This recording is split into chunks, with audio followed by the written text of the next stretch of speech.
اعوذ باللہ من الشیطان الرجیم، بسم اللہ الرحمن الرحیم۔ پروگرام خدمت کا سفر اور آپ کا میزبان ریحان طاہر حاضر خدمت ہے۔ ناظرین، پاکستان کے نوجوانوں کی اگر بات کی جائے تو یقیناً پاکستان میں ایک بہت بڑی تعداد نوجوانوں کی ہے، اور جو کہ پاکستان کے لیے ایک بہت بڑی بلیسنگ ہے۔ میں اکثر کہتا ہوں کہ ان نوجوانوں کو کوئی ڈائریکشن نہ ملے تو یہ نوجوان رحمت کے بجائے زحمت بھی بن سکتے ہیں۔ اصل مقصد یہ ہے زندگی کا پاکستان میں خاص طور پر کہ ان نوجوانوں کو ہم سیدھی راہ دکھائیں اور ڈائریکشن دیں تاکہ وہ کل کا ایک ہنرمند اور ایک روشن پاکستان کا صحیح چہرہ پیش کر سکیں۔ آج ہمارے ایوان میں کراچی سے تشریف لائے ایک بہت ہی ممتاز شخصیت، نوجوانوں کے دلوں کی دھڑکن اور یقیناً پاکستان کی طلبہ سیاست میں ایک بڑا نام، جناب مبشر حسین حسینی۔ آپ صدر ہیں انجمن طلبہ اسلام پاکستان کے، ہم آپ کو خوش آمدید کہتے ہیں۔ السلام علیکم۔ وعلیکم السلام ورحمۃ اللہ۔ بہت شکریہ ریحان بھائی کہ آپ نے ہمارے لیے وقت نکالا اور ہماری آواز بننے کا ذریعہ بنے۔ بہت شکریہ مبشر صاحب۔ سب سے پہلے تو کیونکہ میں چاہتا ہوں کہ آج میری گفتگو کم ہو اور آپ کی گفتگو ہم زیادہ سنیں، کہ آپ نوجوانوں کو ریپرزینٹ کرتے ہیں پاکستان میں اکراس، اور ابھی بھی آپ خیر پختونخوا کے دورے سے تشریف لائے اسلام آباد میں۔ انجمن طلبہ اسلام کی تاریخ کیا ہے؟ سفر کا آغاز کب ہوا؟ ہمارے ناظرین کو اس کے بارے میں تھوڑی سی جھلکیاں دیں، اس کے بعد انشاءاللہ ہم آگے بڑھتے ہیں۔ الحمدللہ، انجمن طلبہ اسلام کا جو موجودہ سفر ہے وہ 57 سال کے اوپر محیط ہے۔ ابھی حالیہ گزشتہ ماہ کی 20 جنوری کو ہم اپنے 57 برس مکمل کر چکے ہیں۔ بنیادی طور پہ 20 جنوری 1968 کو انجمن طلبہ اسلام کا قیام عمل میں آیا، اور مقصد فقط ایک تھا کہ اس وقت طالب علموں کو، نوجوانوں کو صحیح سمت کی طرف گامزن کیا جا سکے۔ آج بھی اور اس زمانے میں بھی پاکستان کے اندر دائیں بازو کی سیاست، بائیں بازو کی سیاست بہت زیادہ قوت پکڑ رہی تھی۔ ایسے حالات میں ضرورت تھی کہ ایک ایسی معتدل مزاج تنظیم کی بنیاد رکھی جائے جو نہ دائیں بازو کی سیاست میں انوالوڈ ہو اور نہ ہی دائیں بازو کی سیاست میں انوالوڈ ہو۔ الحمدللہ انجمن طلبہ اسلام نے اپنا سفر راہ اعتدال کی طرف گامزن کرتے ہوئے درمیانہ جو ہے وہ پیغام دیتے ہوئے نوجوانوں کو اپنی طرف راغب کیا، اور آج انجمن طلبہ اسلام کو 57 برس مکمل ہو چکے ہیں۔ چونکہ پاکستان کے اندر طلبہ سیاست کا ایک بڑا اہم کردار رہا ہے، اور ہمیشہ سے انجمن طلبہ اسلام نے طلبہ سیاست کے اوپر جو ہے وہ بات بھی کی ہے۔ ابھی تقریباً گزشتہ کوئی 37 برس سے اس وقت انجمن طلبہ اسلام طلبہ حقوق کی جد و جہد میں جو ہے اپنی کاوشوں میں سرگرم عمل ہے۔ اور یہ 37 برس اس چیز کے کہ لاسٹ طلبہ یونین کے الیکشن پاکستان کے اندر 1988 میں پنجاب کے اندر ہوئے، اور ماضی اور تاریخ انجمن طلبہ اسلام کی کامیابی کی گواہی دیتا ہے کہ اس وقت الیکشن میں پورے پنجاب میں، پاکستان میں 2/3 میجورٹی سے ہم نے کلین سویپ کیا، اور یہی ایک وجہ تھی کہ اس وقت میں جو قوتیں تھیں، جو طاغوتی قوتیں تھیں، انہوں نے یہ سمجھا کہ انجمن طلبہ اسلام کے لوگ چونکہ غیر سیاسی تحریک کے لوگ ہیں، اور اس تحریک کا کوئی سیاسی جو ہے وہ اوپر ہمارے پاس امبریلا نہیں ہے، کوئی چھتری نہیں ہے۔ انجمن طلبہ اسلام کے نوجوان آزادانہ طور پہ کام کرتے ہیں، ان کی اپنی شورا ہوتی ہے، یہ آپس میں خود سے فیصلے کرتے ہیں، خود سے پالیسی بناتے ہیں، اس کی انیشیٹ خود سے کرتے ہیں۔ یہی وجہ تھی کہ اس وقت کی آمریت کو، اس وقت کی اسٹیبلشمنٹ کو یہ چیزیں قابل قبول نہ ہوئی، اور پھر انجمن طلبہ اسلام کی کامیابی کے بعد 1989 میں طلبہ یونین کے اوپر مکمل پابندی لگا دی گئی، اور آج 37 برس سے ہم اس پابندی کو ہٹانے پر، بحال کرنے پر جو ہے وہ محاذ پہ صف اول پہ کھڑے ہوئے ہیں۔ اور ابھی حالیہ دنوں میں بھی انجمن طلبہ اسلام نے ایک بار پھر پورے پاکستان میں طلبہ تحریک کا اعلان کیا ہے، جس حوالے سے ہم پورے پاکستان میں اس وقت دوروں کو جو ہے وہ مکمل کر رہے ہیں۔ بہت شکریہ۔ اچھا، اس میں کچھ باتیں، تھوڑی سی تلخ حقیقتیں ہیں پاکستان کے اندر جس کے اوپر بات کرنا چاہوں گا، تاکہ ہمارے نوجوانوں کی اصلاح بھی ہو اور یقیناً ہم اس سے کچھ سبق بھی حاصل کریں۔ دور حاضر کے اندر آپ سمجھتے ہیں کہ پاکستان کے اس وقت جو مسائل ہیں وہ یقیناً بہت گمبھیر ہیں۔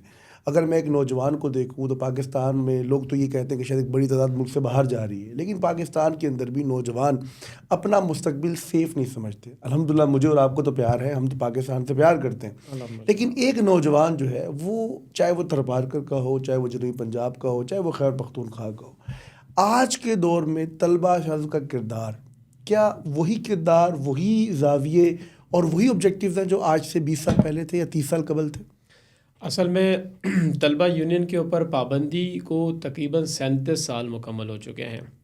بنیادی طور پہ یہ پابندی تو 1984 میں لگی تھی جنرل ضیاء الحق کی حکومت میں، اور جنرل ضیاء الحق کی حکومت ختم ہونے کے بعد جب دوبارہ 1988 میں پاکستان پیپلز پارٹی کی حکومت آئی تو محترمہ بینظیر بھٹو نے اس پابندی کو ہٹا کر الیکشن کروانے کا فیصلہ کیا.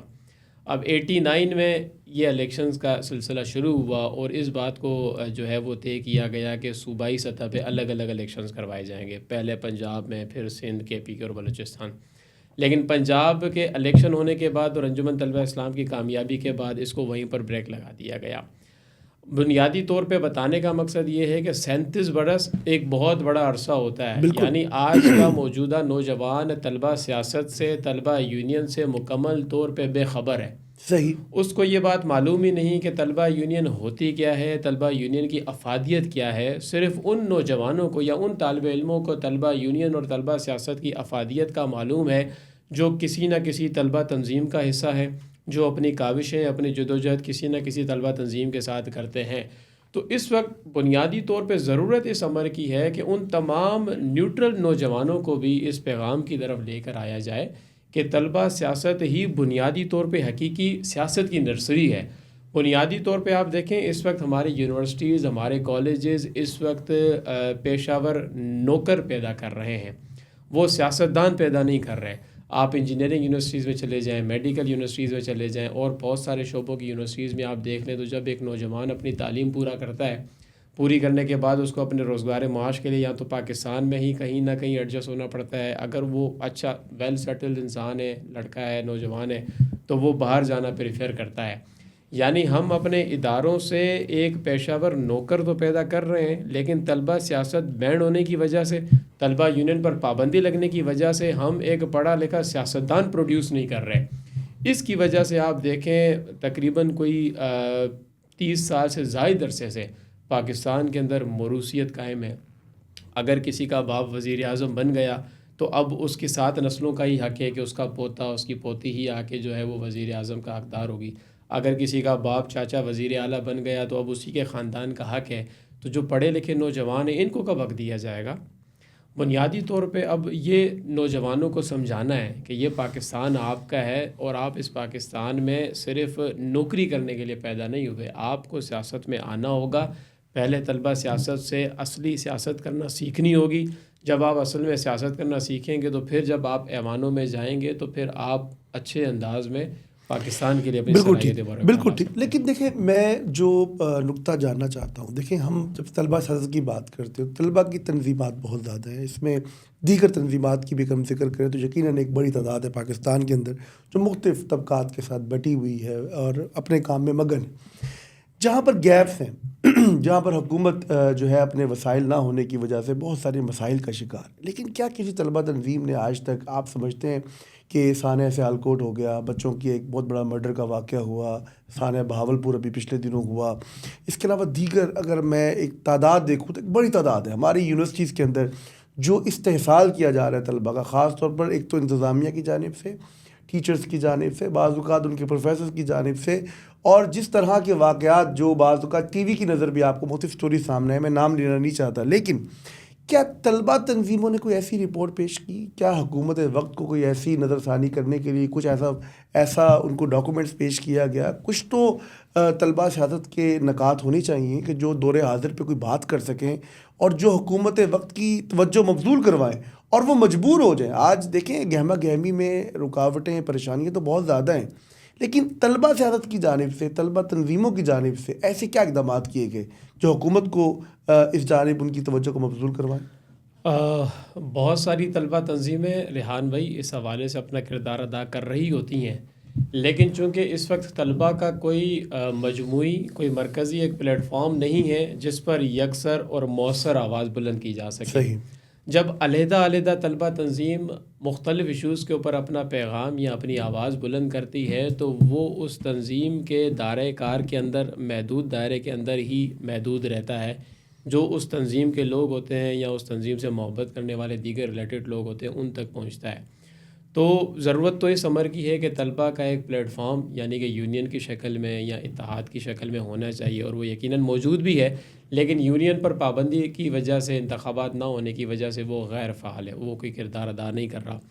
اسی طرح مختلف طلبہ تنظیمیں بہت سارے پاکستان میں ہونے والے ایشوز کے اوپر اپنی آواز بلند کرتی ہیں. میں چونکہ اس وقت انجمن طلبہ اسلام کی نمائندگی کرتا ہوں، اگر انجمن طلبہ اسلام کی بات کی جائے تو پاکستان کے اندر ہر ہونے والا معاشرتی، دینی، تعلیمی اور دہشت گردی کے حوالے سے کوئی بھی ایشو ہو، انجمن طلبہ اسلام نے ہمیشہ اپنے اداروں کے ساتھ کھڑے ہو کے، اپنے محب وطن لوگوں کے ساتھ کھڑے ہو کے صف اول پر رہ کر کردار ادا کیا ہے.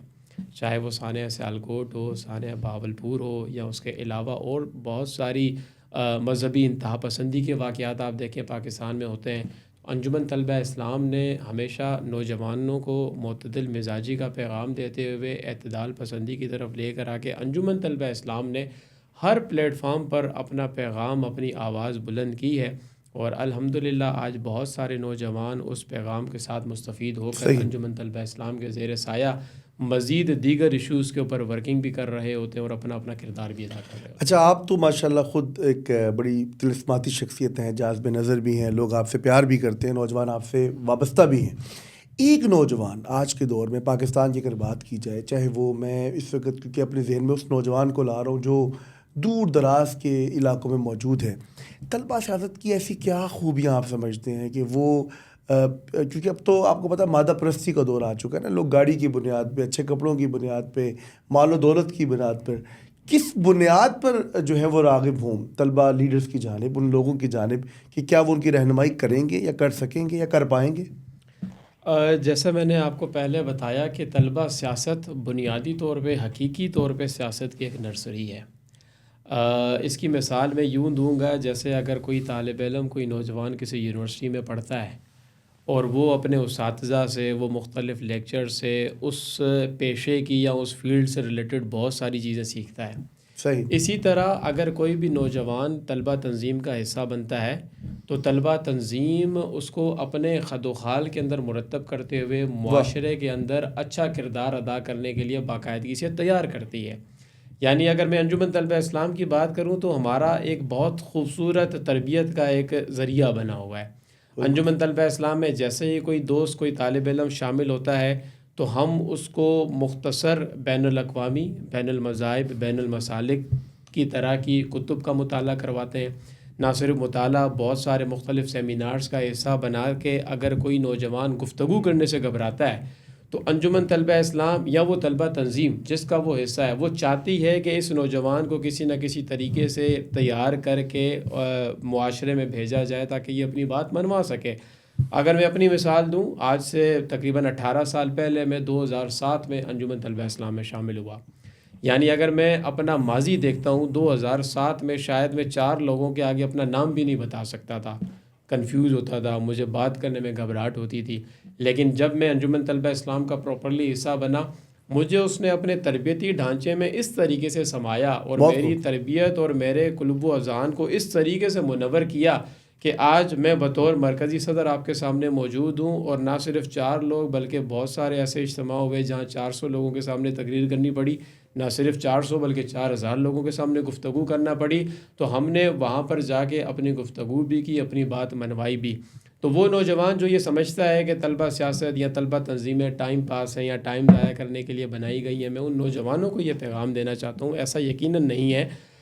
اگر کہیں پر، کیونکہ ہر تالاب میں اچھی مچھلیاں بھی ہوتی ہیں، بری مچھلیاں بھی ہوتی ہیں. اگر آپ کا تجربہ کچھ ایسی طلبہ تنظیموں کے ساتھ پڑا ہے جو کالجز، جامعات کے اندر کلاشنکوف کلچر کو فروغ دیتی ہیں، اسلحے کے کلچر کو فروغ دیتی ہیں، تو آپ یہ نہ سمجھیں کہ تمام طلبہ تنظیمات اسی کلچر کو فروغ دے رہی ہیں.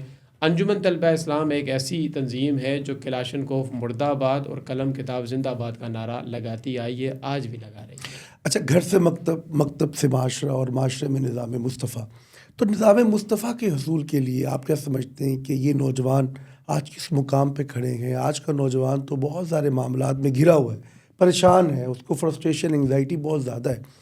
انجمن طلبہ اسلام ایک مذہبی سیاسی جو نوجوانوں کی سیاست کی جماعت ہے، آف کورس پاکستان کے طول و عرض میں کام کر رہی ہے. طلبہ سیاست کے بنیادی جو خد و خال ہے اس کے اندر نظام مصطفیٰ ایک بنیادی میں سمجھتا ہوں کہ عضو ہے، ایک بہت بڑی جزو ہے.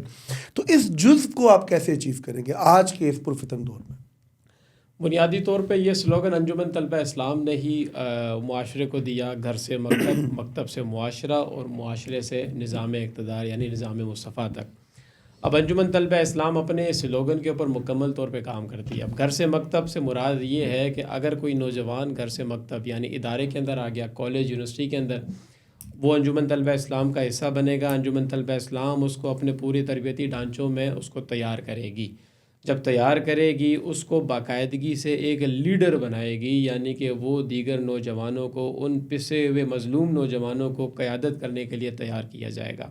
نہ صرف وہ تیار کیا جائے گا بلکہ جو اس کے ساتھ قافلے میں دیگر نوجوان اور دیگر طالب علم حصہ ہیں، ایک وقت آئے گا کہ ان کا بھی نمبر آگے لگے گا۔